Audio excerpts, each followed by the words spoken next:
Hello and welcome to New Junction. Something slightly different today. I've been to my local model shop and I've got myself this month's copy of the Railway magazine, which is a free newspaper available from all local model shops.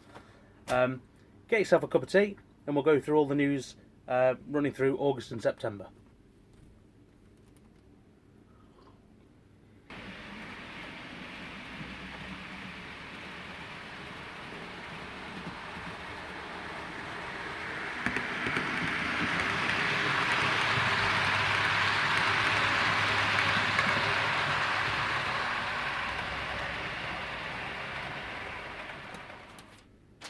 Right, so the first article we come up against in the newspaper is Thomas and Friends, the end of the line. This is, of course, the news that Hornby are discontinuing the Thomas, I suppose, franchise, leaving it open. That does ask the question, who's going to take it on? Who's attracting younger modelers to the hobby? And, of course, without younger modelers, there's no new market, so therefore do model prices keep going up? Because there's no one to replace us. So that is a worrying piece of news. I'd hope someone like Backman would take it on, but we'll soon find out. One interesting update is Hobby Zone have produced modular work zones. Now, as you can see from the photo, these look insane, and they must have sort of storage for anyone who's serious about modelling, weathering, anything like that. No idea on pricing yet. But apparently Hattons are distributing them, so we'll see there. And of course in the photo you've got the massive desk unit, I'd imagine, so I presume they're going to sell it in pieces, which usually means it's going to be expensive.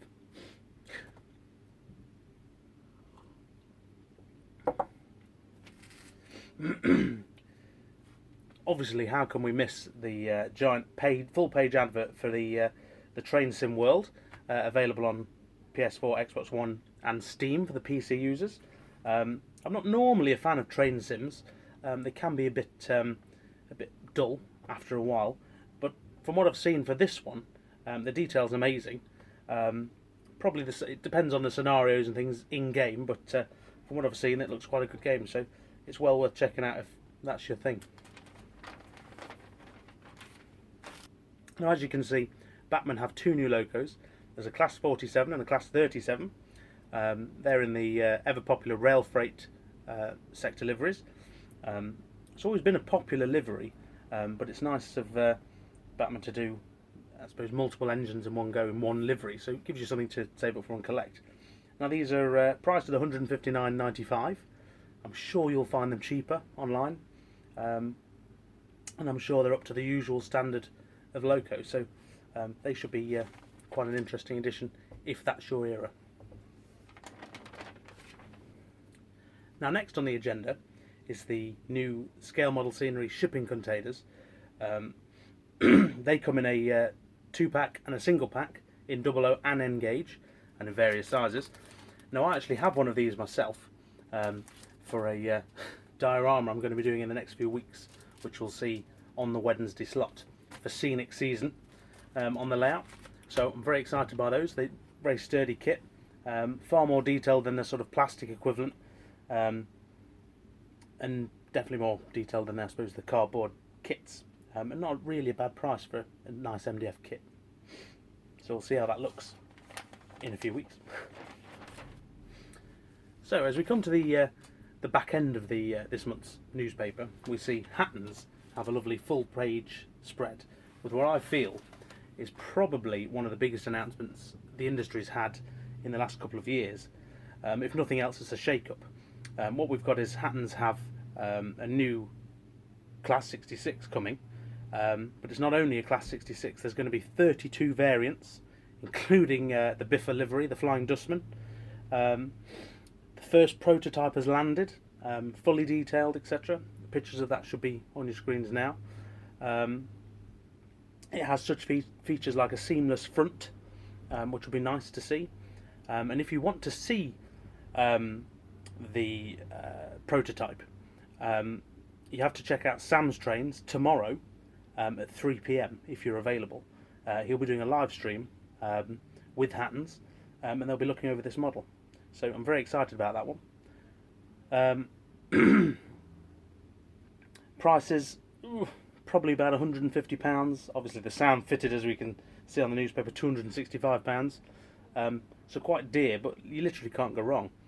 Now obviously we've had Class 66s before from other manufacturers, but this is quite interesting because Hattons obviously are a well-known presence in the model world, but they are a shop, not a manufacturer. So is this a big step to say that shops are closing the gap on the manufacturer? Time will tell. Right, so that's all the modern image stuff I've picked out of the this month's Railway magazine. There's lots of articles and things in there, but I don't want to spoil it for you. It's well worth picking up, and again, it's free, so you might as well when you're popping down to your local store. Other bits of news I've got for you, especially modern image, because I'm trying to focus on what I'm interested in and maybe what I assume you're interested in by watching the channel. Dapol have released 4 new liveries of Class 68. You've got 2 more DRS liveries as before. There's a plain blue DRS livery, and the one I'm really looking forward to is Brutus, the Trans-Pennine Express livery, which is an odd sort of purple and blue. There's been no confirmation of any Mark V coaches or the Nova 3 sets, so I don't think we're going to see those, but as a loco I think it's stunning. They've given it an RRP of £154.95, however you can already pre-order it for about £130, and I think that's a stonking price for a very good loco. If you've seen my review on it, I think it's one of the best new locos out for the money that we've had in a long time, to be fair.